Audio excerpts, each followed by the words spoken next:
দেখছেন আপনারা? কথা কয় না। বানর যখন খেলা দেখায়, একটা লোক বাদাম খায়, বানর খেলে মুখের দিকে তাকায় থাকে। বানর খায় বাদাম খায়, চোখলা ভালো দিবেন, বানরটা ওই চোখলা মুখে নেই। জোস্তি মাছ খেলা দেখাচ্ছে, একটা ছোট বাচ্চা আম খাচ্ছে, জাতীয় আঠি চাটতেছে এখান করে, বানর খালি মুখের দিকে তাকা রয়েছে। চ্যাংড়াটা চিন্তা করছে খাওয়া তো আমার শেষ, আর বোনের বসে চাওয়া রয়েছে, চ্যাংড়া দিয়ে আঠি দিছি। বানর করছে কি আঠি দিয়ে হাতে নিয়ে মাটি করছে, পাশার সাথে মুছেছে, মুছে খাওয়া শুরু করছে। শোনেন, বানর ওর একটা জ্ঞান আছে। ভারতের মধ্যে বানর মারার জন্য খাদ্যের মধ্যে বীজ দিছে। খাদ্যের মধ্যে যখন বীজ দিছে, বীজ দিয়ে রাস্তা রাখছে, বানর আসে না খেলে শিখে দেখাছে এর ভিতরে ভেজাল আছে, চলে গেছে জঙ্গলের ভিতরে। জঙ্গলের মধ্যে যা কিছু বানরের দায়িত্ব আছে, তাদের পাশালা কথা কয় না, ওই পাশালাল বানর আসে আপনার একটা করে ওই রুটি নিছে, পরীক্ষা করতেছে, এর মধ্যে বিষ আছে এমন উঠেছে, আর একটা না এর মধ্যে বিষ নাই সাইজ করছে। একটা বিষ দেখেন কত কত বড় বিজ্ঞান, ওরা কত বড় বিজ্ঞান। যেটা বিষ সেটা এক পাশে ধুচ্ছে, আর যেটার মধ্যে বিষ নাই সেটা আলাদা রাখছে। আর এক জাতীয় না এক আইসা যেটা ভালো হইতে খাচ্ছে। আবার কিছু বানর ভিতরের মধ্যে যা কিছু লতা পাতা নিয়ে এসে লতা পাতা খাচ্ছে, বিশালাটা খাচ্ছে, লতা পাতা খাচ্ছে, বিশালাটা খাচ্ছে, সব খাদ্য খাওয়া ফেলছে। বিশালা খাদ্য খাওয়া একটা বানরও মরে না। সুবহানাল্লাহটা ধরে কত জ্ঞান ওদের মধ্যে দিছে। সেই বানর আঠি দেয়, খাতে খাতে আঠি খাইছে, আঠি যায় ভিতরে থেকে গেছে। কাঁঠালের বীজ, তরমুজের বীজ, আঠি এগুলো ওজন হয়নি, পায়খানা রাস্তাটা কাঁঠালে ঠেকে গেছে।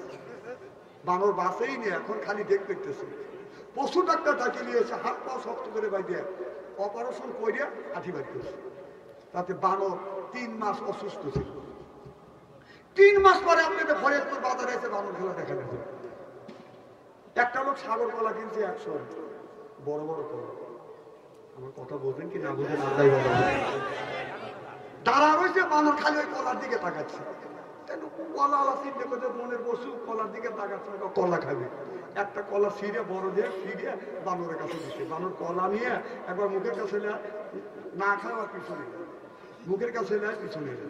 কারণ কিছু লোক বলতেছে দেখ এ হালাল টাকা দিয়ে এক কলা কেনে নেয়, এই জন্যই বানর একবার মুখের কাছে একবার পিছনে নেয়। মানুষের তো রিসার্চ করার শেষ নাই কে। তখন ওই লোকটা রাগিয়ে গেছে কলা। বানরা রাগ বলতেছে বেটা তো বানরও বানর, তুইও বানর, একটা কলা দিবে, এই বানর খাওয়া বাদ দিয়ে একবার পিছনে একবার সামনে যায়। তো বলতেছি ভাই শোনেন, নেওয়ার কারণ আছে।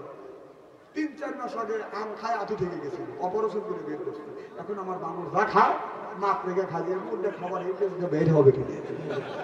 এই যে গরু কি ছাগল যে খাইতেছে মাপ রেখে খায়, কে আমাদের ময়দানে আল্লাহ বের করবে। আর ফতুয়া দেয় যে আপনাকে ইলাইহিল ওসিলা, আমাদের ওসিলা ধরো, তোদের ওসিলা ধরে কেউ পার হতে পারবে না। ওসিলা করতে হবে কার? আল্লাহর ইবাদতের ওসিলা করতে হবে। নেক আমলের ওসিলা ধরে যদি আপনি জান্নাতে যেতে পারেন, সুবহানাল্লাহ। আমার ভাইয়েরা আমার, এবার 3টে যুবক ওসিলা ধরে ধরে কান্দে, বলে বন্ধুরে কান্দো, আল্লাহর কাছে কান্দে, আল্লাহ গো আমি জীবনে কত পাপ করেছি, এই জায়গা যদি মরিয়েও যাই কেউ দেখবে না। একটা যুবক কান্দে আর বলে আল্লাহ আমার মা অসুস্থ, আমার মা অনাহারে আছে, আমার 2-3টে বেটা বিধু অনাহারে আছে। আমি যখন একটা আপনার খাদ্য নিয়ে আসি, খাবার নিয়ে আসি, আমার ছেলেরা 2 দিন অনাহারে আছে, এসে বলে আব্বা খাবার দাও, বিবি বলে খাবার দাও, আপনার ক্ষুধার যন্ত্রণায় তন্তি ছিঁড়ে যাচ্ছে যাচ্ছে। আল্লাহ এই খাবার ছেলের মুখে দেই নাই, বিবির মুখে দেই নাই, মেয়ের মুখে দেই নাই। আল্লাহ এই খাবারটা সর্বপ্রথম নিজ হাতে আমার মার মুখে তুলে দিয়েছি। আল্লাহ এইটাই যদি তোমার কাছে নেক কাজ হয়, আল্লাহ আমার এই নেক কাজের ওসিলা করে আল্লাহ এই পাথরটা তুমি সরিয়ে দাও। এই বলে মনোযোগ কমপ্লিট করছে, টাকা দেখে পাথরটা বাদানি একটু সরিয়ে গেছে। আর বন্ধু বলে আল্লাহ জীবনে কত পাপ করছি, আল্লাহ নেক কাজ করছে কিনা আমার মনে হয় না, কিন্তু আমার বাড়ি একটা রাখাল ছিলেন, কয়েক মাস চাকরি করবার পরে আপনার চাকরি করে নাই, রাখাল টাকা রাখে চলে গেছে, টাকা রাখে চলে গেছে, রাখাল আসে নাই। এই টাকা দিয়ে আমি কিছু করি নাই, এই টাকা দিয়ে একটা বকরি কিনছি, এই বকরির থেকে প্রায় 20টা বকরি হয়ে গেছে। এরপরে ওই রাখাল দীর্ঘ 15-20 বছর পরে, আপনার 5 থেকে 7 বছর পরে, 10 বছর পরে রাখাল অসুবিধে আপনার অভাবে পড়ে গেছে। রাখাল আসে আমার কাছে বলেছে, মালিক রে, আমি আপনার বাড়ি 2-3 মাস চাকরি করেছি, আমি পালা চলে গেছি, আমি আপনার কাছে টাকা পাবো, আমি আসি নাই, এখন আমি গরিব হয়ে গেছি, অভাবে পড়ছি, আমার ওই টাকা গুনি দিয়ে দেন। আল্লাহ, আমি ওই বকরি দিয়ে, একটা বকরির থেকে আমার অনেক কয়টা বকরি হয়েছিল, একটা বকরি রাখি নেই, সব বকরি গুনি রাখালকে দিয়েছিলাম। রাখাল বলেছিল, মালিক রে, টাকা পাবো আমি 50টা, আপনাকে 20টা বকরি দেন। এবার মালিক বলতেছে, রাখাল রে, তোমার ওই টাকা দিয়ে আমি অন্য খাদে কাটাইনি, আমি একটা বকরি কিনছি, একটা বকরির থেকে প্রায় 20টা বকরি হয়ে গেছে, সব বকরি গুনি তোমার, আমার কোনো দাবি নাই। আল্লাহ ওই রাখালকে, গরিব মানুষকে সব বকরি গুনি দিয়েছি, আল্লাহ এই দিয়ে যদি আমার নেক কাজ হয়, আল্লাহ এর ওসিলা করে এই পাথরটা তুমি সরিয়ে দাও। টাকা দেখে পাথরটা বা জানার একটু সরিয়ে গেছে। আর এক যুবক বলে, আল্লাহ, একদিন আমার শাশুড়ি বোন খুব সুন্দর ছিল, মেয়ের দিকে তাকাই আমার শাশুড়ি বোনের উপর আমার লোভ হয়ে গেছিল। আমার শাশুড়ি বোন আমার দোকান থেকে বাকি খাইছে, খাবার পরে প্রায় 500 টাকা হয়ে গেছে, আমার শাশুড়ি বোন টাকা শোধ করতে পারে না।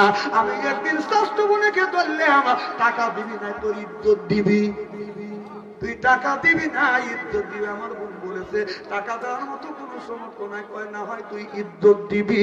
এবার আমার বোন আপনার বলে, ভাইরে, নারীর জীবনের সবচাইতে বড় সম্পদ হলো সতীত্ব সম্পদ। একটা যুবকের পুরুষের জীবনে সবচাইতে বড় সম্পদ হলো সতীত্ব সম্পদ, একটা নারীর জীবনে সবচাইতে বড় সম্পদ হলো সতীত্ব সম্পদ। আপনার টাকা হারা গেলে টাকা পাওয়া যায়, দলিল হারা গেলে বাদাম দলিল পাওয়া যায়, সার্টিফিকেট হারা গেলে সার্টিফিকেট পাওয়া যায়। কোন যুবক আর কোন যুবতী চরিত্র নামে সার্টিফিকেট একটা বার যদি বাদাম আপনার হারিয়ে ফেলে, জীবন ভরা কাটলেও চরিত্র নামে সার্টিফিকেট কেউ ফেরত পাবে না। যেরকম ঠিক কিনে অনেক পুরুষ আছে, যুবক আছে, বউ বাল বাচ্চার, বিবি বাল বাচ্চার, মা বাবা সুখের শান্তির জন্য